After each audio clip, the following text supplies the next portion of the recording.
Shalom, salam damai sejahtera Kristus bagi Bapak Ibu Saudara semua yang dikasihi Tuhan. Senang kembali dapat menjumpai Bapak Ibu Saudara semua di dalam program Bread of Life pagi hari ini. Mari kita arahkan hati kita sebelum bersama-sama merenungkan firman Tuhan. Kita hampiri Tuhan di dalam doa. Terima kasih Bapa di surga, kami bersyukur untuk istirahat sepanjang malam yang telah kami nikmati, dan pagi hari ini kami boleh bangun dengan tubuh yang sehat. Kami percaya semua karena campur tangan Tuhan. Seandainya ada di antara kami yang hari-hari ini sedang dalam pergumulan, mungkin kesehatan, keuangan, dan lain sebagainya, kami tetap mau bersyukur dan percaya pasti ada pertolongan dari Tuhan. Terima kasih Bapa, kami yang mau dengar firman-Mu, karena sepatah kata dari firman Tuhan sanggup mengubah hidup kami untuk selama-lamanya. Di dalam nama Tuhan Yesus kami ucap syukur dan berdoa. Haleluya. Amin. Puji Tuhan. Pagi hari ini saya beri tema renungan kita, yaitu Masihkah Allah berbicara? Saya mengajak Bapak Ibu Saudara melihat di dalam surat Ibrani, pasal yang pertama, ayat yang pertama dan yang kedua. Demikian bunyi firman Tuhan. Setelah pada zaman dahulu Allah berulang kali, garis bawahi, berulang kali dan dalam pelbagai cara. Berulang kali dan pelbagai cara berbicara kepada nenek moyang kita dengan perantaraan nabi-nabi. Maka pada zaman akhir ini Ia telah berbicara kepada kita dengan perantaraan anaknya, yang telah Ia tetapkan sebagai yang berhak menerima segala yang ada.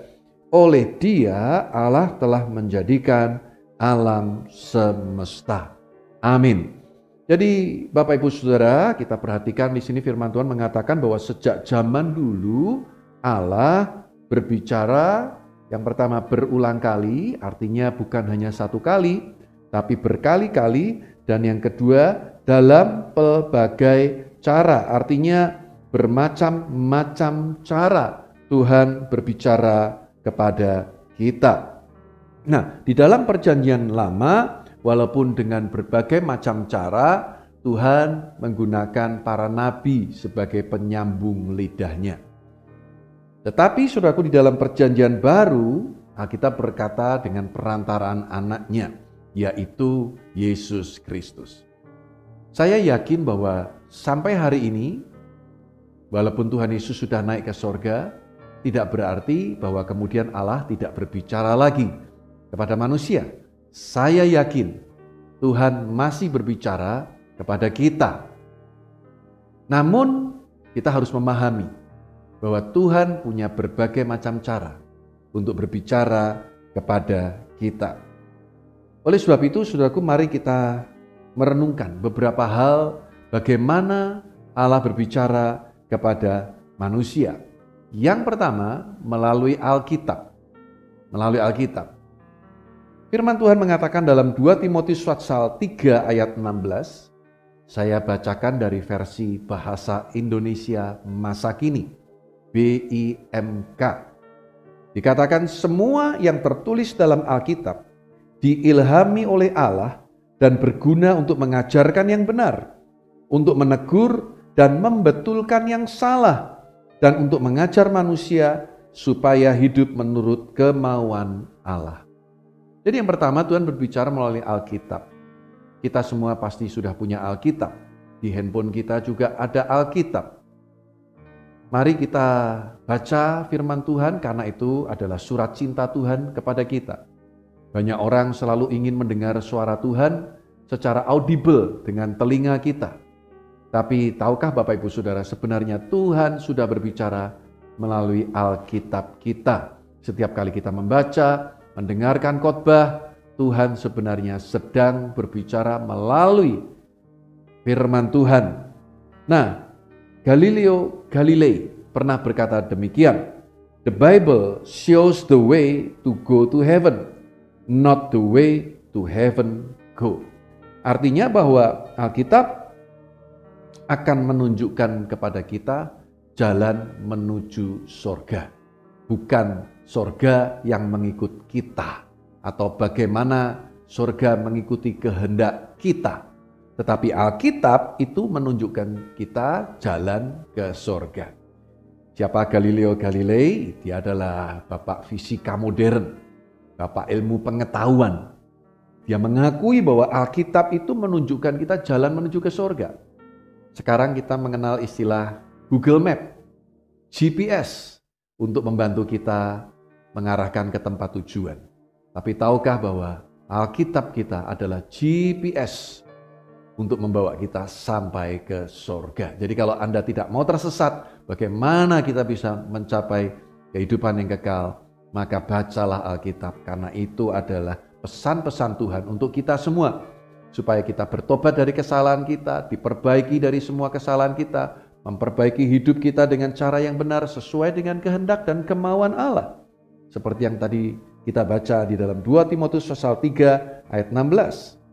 Seorang hamba Tuhan, Dwight L. Moody, pernah berkata, "The Bible will keep you from sin, or sin will keep you from Bible." Alkitab akan membuat kita jauh dari dosa, atau dosa yang membuat kita jauh dari Alkitab. Saya yakin orang yang suka baca firman Tuhan, merenungkan firman Tuhan, pasti tidak suka berbuat dosa. Tapi ketika orang mulai suka berbuat dosa, bahkan hidup dalam dosa, lama-kelamaan tidak lagi suka membaca Alkitab. Yang kedua, Tuhan berbicara melalui hamba-hamba Tuhan. Melalui hamba-hamba Tuhan. 1 Timotius 5 ayat 17 berkata, "Penatua-penatua yang baik pimpinannya patut dihormati 2 kali lipat, terutama mereka yang dengan jerih payah berkhotbah dan mengajar." Dalam perjanjian lama Tuhan pakai nabi-nabi. Perjanjian baru melalui anaknya Yesus Kristus. Yesus sudah naik ke sorga. Sekarang Tuhan pakai hamba-hamba Tuhan untuk memproklamasikan Injil, memberitakan Injil keselamatan, karya penebusan Kristus untuk umat manusia di dunia. Jadi mari kita juga dengar suara Tuhan, tidak melulu harus seperti kita mendengar manusia berbicara.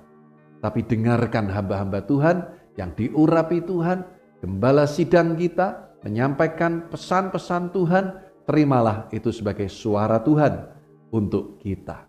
Tuhan mengurapi mereka, Tuhan menentukan mereka menjadi kepanjangan lidah untuk membangun iman kita, mendidik kita, supaya kita hidup dalam rencana Tuhan. Yang ketiga, Tuhan berbicara melalui Roh Kudus-Nya. Markus pasal 13 ayat yang ke-11 dikatakan, "Dan jika kamu digiring dan diserahkan, janganlah kamu khawatir akan apa yang harus kamu katakan, tetapi katakanlah apa yang dikaruniakan kepadamu pada saat itu juga, sebab bukan kamu yang berkata-kata, melainkan Roh Kudus." Saudara, Tuhan Yesus sudah mengingatkan murid-muridnya ketika akan datang waktunya mereka diserahkan kepada mahkamah agama, jangan khawatir nanti harus berbicara apa. Nanti Roh Kudus yang akan berbicara pada saat itu juga.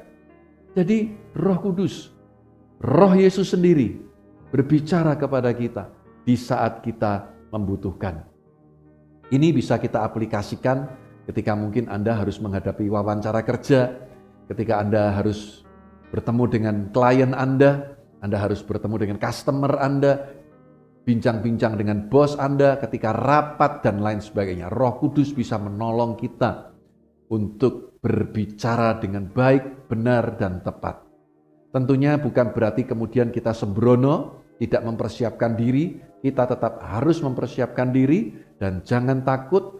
Yang penting kita sudah mempersiapkan diri, kita berdoa, kita serahkan kepada Tuhan, selebihnya Roh Kudus yang akan berbicara. Saya seringkali dalam khotbah sejujurnya tidak tahu apa yang harus dikatakan selama mungkin 30-45 menit ke depan. Saya hanya mempersiapkan poin-poinnya, ayat-ayatnya, tapi selebihnya Kita nggak pernah tahu sebagai hamba Tuhan kita harus berbicara apa. Yang penting saya persiapkan. Kalau hanya mengikuti letter yang saya persiapkan, mungkin 5 menit selesai. Saya baca ini semua selesai. Tapi bagaimana selebihnya? Saya yakin Roh Kudus yang menolong saya. Amin. Demikian juga Bapak Ibu Saudara di rumah. Apapun yang kita lakukan, ayo kita libatkan Roh Kudus untuk senantiasa berbicara kepada kita. Dengar-dengaran akan suara Tuhan, Roh Kudus bisa berbicara kepada kita. Yang keempat, bagaimana Allah berbicara kepada kita melalui suara hati. Nah, kita lihat di dalam Roma pasal 9 ayat yang pertama. Roma pasal 9 ayat yang pertama. Aku mengatakan kebenaran dalam Kristus, aku tidak berdusta. Suara hatiku turut bersaksi dalam Roh Kudus. Nah, jadi Roh Kudus berbicara, kendaraannya apa? Suara hati kita. Suara hati kita. Di sini perlu kita melatih kepekaan. Jangan kecewa, jangan putus asa kalau salah. Kita masih semua belajar, kita belum sempurna. Tapi kalau kita terlatih suara hati kita ini, maka akan menuntun kita semua supaya kita mengikuti kehendak dan rencana Tuhan. Jangan kita tekan suara hati kita. Jangan-jangan itu suara Roh Kudus yang mengingatkan kita. Saya bacakan dari versi bahasa Indonesia masa kini. Roma pasal 9 ayat yang pertama. Apa yang akan saya katakan ini adalah benar karena saya milik Kristus. Saya tidak berdusta. Hati nurani saya yang dibimbing oleh Roh Allah meyakinkan saya juga bahwa perkataan saya ini benar. Jadi sekali lagi, berikan hidupmu dibimbing oleh Roh Kudus. Bagaimana caranya? Dengar suara hati kita. Kalau kita terus bergaul dengan Tuhan, bergaul dengan saudara-saudara seiman, dengan orang-orang yang positif, orang-orang yang dewasa rohaninya, kita pasti akan juga bahasa Jawanya itu, bahasa Semarangannya itu ketularan. Kita juga akan menjadi manusia rohani yang semakin peka dengar suara Tuhan melalui suara hati kita. Dan yang kelima, yang terakhir, Tuhan berbicara melalui situasi dan keadaan. Di dalam Injil Yohanes pasal 11 ayat 14 sampai 15, ini bagian dari kisah Yesus membangkitkan Lazarus yang mati. Yesus ada di tengah-tengah keluarga Betani yang dikasihi Tuhan, yaitu 3 bersaudara, Maria, Marta, dan Lazarus. Dalam peristiwa ini, nanti kalau Bapak Ibu Saudara membaca, Maria dan Marta menyampaikan kabar bahwa Lazarus yang dikasihi Yesus itu sakit. Tetapi ketika Yesus mendengar kabar itu, Yesus tidak segera datang, tetapi bahkan mengulur-ulur waktu sampai 2 hari, sampai akhirnya pada saat Yesus datang, Lazarus sudah mati. Tapi waktu itu pun Yesus sempat berkata bahwa Lazarus itu tidur. Nah, sekarang kita lihat ayat 14 dan 15. Karena itu Yesus berkata dengan terus terang, Lazarus sudah mati. Tetapi syukurlah aku tidak hadir pada waktu itu, sebab demikian lebih baik bagimu, supaya kamu dapat belajar percaya. Marilah kita pergi sekarang kepadanya. Saudara, yang kelima, Tuhan bisa berbicara melalui situasi dan keadaan yang kita alami. Yesus sedang mengajar Maria dan Marta untuk tetap percaya bahwa Tuhan tidak pernah terlambat.